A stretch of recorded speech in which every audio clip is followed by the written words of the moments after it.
জামিন অযোগ্য ধারায় স্থগিতাদেশ। সন্দেশখালীর বিজেপি নেতা পিয়ালি দাসকে জেল মুক্তির নির্দেশ সিঙ্গেল বেঞ্চের।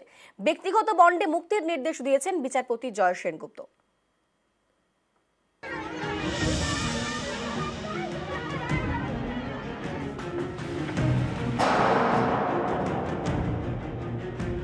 ধর্ষণের মিথ্যে নালিশ করানোর অভিযোগ রয়েছে তার বিরুদ্ধে। মঙ্গলবার বসিরহাট আদালতে আত্মসমর্পণ করেন সন্দেশখালীর বিজেপি নেতা পিয়ালি দাস। তারপর থেকে জেল হেফাজতেই ছিলেন তিনি। এই পিয়ালির বিরুদ্ধে করা এফআইআর এ জামিন অযোগ্য ধারায় স্থগিতাদেশ জারি করে তাকে জেল মুক্তির নির্দেশ দিলেন বিচারপতি জয় সেনগুপ্ত। শুক্রবার এই নির্দেশ দিতে গিয়ে বিচারপতি জয় সেনগুপ্ত বলেন, পিয়ালি দাসের বিরুদ্ধে জামিন অযোগ্য ধারায় আনা অভিযোগ ভিত্তিহীন। হুমকি দিয়ে অভিযোগ প্রত্যাহারের মতো বিষয়ে সিআরপিসির 195 এ ধারা কার্যকর হয় না। একটি মামলার প্রেক্ষিতে এ নিয়ে গাইডলাইন তৈরি করে দিয়েছে সুপ্রিম কোর্ট।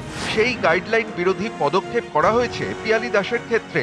পিয়ালি দাসের বাড়ির দেওয়ালে সাঁটানো নোটিশের ভিত্তিতে যে মামলা শুরু হয়েছে সেটা চলবে।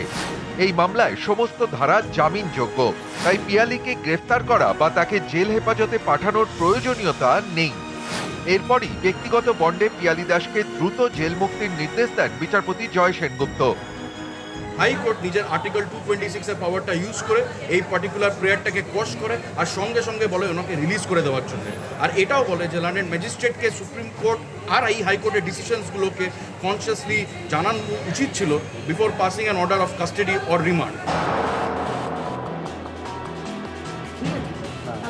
ভোটের বাজারে সন্দেশখালী নিয়ে একের পর এক ভিডিও সামনে এসেছে। প্রথমে ভাইরাল ভিডিওয় বিজেপি নেতা গঙ্গাধর কয়ালকে দাবি করতে দেখা যায় যে সন্দেশখালীতে নারী নির্যাতনের অভিযোগ সাজানো। তারপর প্রকাশ্যে আসেন আরও এক অভিযোগকারী, যিনি ক্যামেরার সামনে দাবি করেন ধর্ষণের কোনো অভিযোগ ছিলই না, ছিল কাজ করিয়ে টাকা না দেওয়ার অভিযোগ। কিন্তু ভুল বুঝিয়ে ধর্ষণের অভিযোগপত্রে সই করেন বিজেপির পিয়ালি দাস। উনি অভিযোগ করলো যে আমি রান্না করে টাকা পাইনি। বলছে ঠিক আছে, খাতা কাগজ দিয়েছে, উনি সই করুন। বলতে উনি সই করেছে। পরেক্ষণে জানতে পারলাম যে উনি 4-5 জনের নামে কেস করেছে, যে আমাদের মধ্যরাতে এসে রেপ করতো বা আমাদের গালিগালাজ দিত, আমাদের রাত্রে পাঠিয়ে বসে তুলে নিয়ে যেত। এটা জানতে পারলাম। সেটা আমাদের মধ্যে কোনো কিছুই হয়নি বা আমাদের তো ঘটেইনি। সেটা মিথ্যে অভিযোগ করে এটা আমাদের সাজানো হয়েছে। হ্যাঁ, আমার শাশুড়ি আর আমি করে দিয়েছি। মিতার দায়ের করা অভিযোগের ভিত্তিতে এফআইআর দায়ের করে সন্দেশখালী থানার পুলিশ। পিয়ালি দাসকে তলব করা হয়। তার বাড়িতে নোটিশও সাঁটায় পুলিশ। চাপে পড়ে সুপ্রিম কোর্টে যান পদ্মনেতা পিয়ালি, কিন্তু সেখানেও স্বস্তি মেলেনি। শেষমেশ বসিরহাট আদালতে মঙ্গলবার আত্মসমর্পণ করেন, কিন্তু তাকে হেফাজতে চায়নি পুলিশ। পিয়ালির জেল হেফাজত হয়। পরে পিয়ালির বিরুদ্ধে করা এফআইআরে জামিন অযোগ্য ধারা যুক্ত করে পুলিশ। এই ধারা প্রয়োগেই স্থগিতাদেশ দিল কলকাতা হাইকোর্ট। একই সঙ্গে দিল পিয়ালির জেল মুক্তির নির্দেশ। 18 জুন ফের এই মামলার শুনানি। নিউজ 18 বাংলা। সন্দেশখালীতে থেকেই এবার তদন্ত করবে সিবিআই। সন্দেশখালীতে অস্থায়ী ক্যাম্প অফিসও খুলল কেন্দ্রীয় এজেন্সি। সিবিআইয়ের এই ক্যাম্প অফিসে সরাসরি অভিযোগ করতে পারবেন।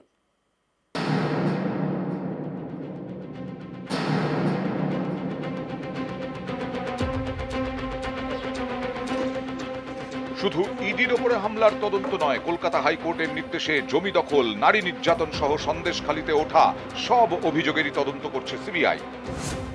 এবার সন্দেশখালী থেকেই এই তদন্ত করবেন কেন্দ্রীয় এজেন্সির আধিকারিকরা। ধামাখালীর একটি গেস্ট হাউসে পালা করে থাকবেন সিবিআই অফিসাররা, সঙ্গে থাকবে কেন্দ্রীয় বাহিনীও। ধামাখালীতে ক্যাম্প অফিসও তৈরি করল সিবিআই। এবার সরাসরি সন্দেশখালীর ধামাখালীতে ক্যাম্প করে অভাব অভিযোগ শুনবেন সিবিআই কর্তারা। ইতিমধ্যেই ক্যাম্প তৈরি হচ্ছে এবং সিবিআই আধিকারিকরা ইতিমধ্যে পৌঁছে গিয়েছেন ধামাখালী এলাকায়। কলকাতা হাইকোর্ট নির্দেশ দেওয়ার সময় বলেছিল, সন্দেশখালীর মানুষ চাইলে সরাসরি সিবিআইকেই তাদের অভিযোগের কথা জানাতে পারবেন। এর জন্য একটি ইমেল আইডি চালু করে সিবিআই। ইমেলে পাওয়া অভিযোগের ভিত্তিতে দফায় দফায় সন্দেশখালী হানা দেয় সিবিআইয়ের টিম। জমি বাড়ি দখলের বিভিন্ন অভিযোগ খতিয়ে দেখেন তদন্তকারীরা। এলাকা পরিদর্শনের পাশাপাশি অভিযোগকারীদের সঙ্গে কথাও বলে এজেন্সি। কিন্তু এবার সরাসরি সন্দেশখালীতেই সিবিআইয়ের ডেরা। তৈরি করা হলো অস্থায়ী ক্যাম্প অফিসও। সূত্রের খবর, সিবিআই এমন অনেক ইমেল পেয়েছে যা পড়ে অভিযোগের গুরুত্ব ঠিকমতো বোঝা যাচ্ছে না। অনেক ক্ষেত্রে অভিযোগের সঙ্গে প্রামাণ্য নথি অ্যাটাচ করা থাকছে না। ইমেল মারফত পাওয়া অভিযোগের সব দিক খতিয়ে দেখে তদন্তের কাজ এগোতে সময় বেশি লাগছে। এই সব সমস্যা মেটাতে এবার তাই সন্দেশখালীতে সিবিআই এর ক্যাম্প অফিস। এখানে সরাসরি অভিযোগ জানাতে পারবেন গ্রামবাসীরা, তবে ইমেলের মাধ্যমে অভিযোগ নেওয়াও বন্ধ করা হচ্ছে না।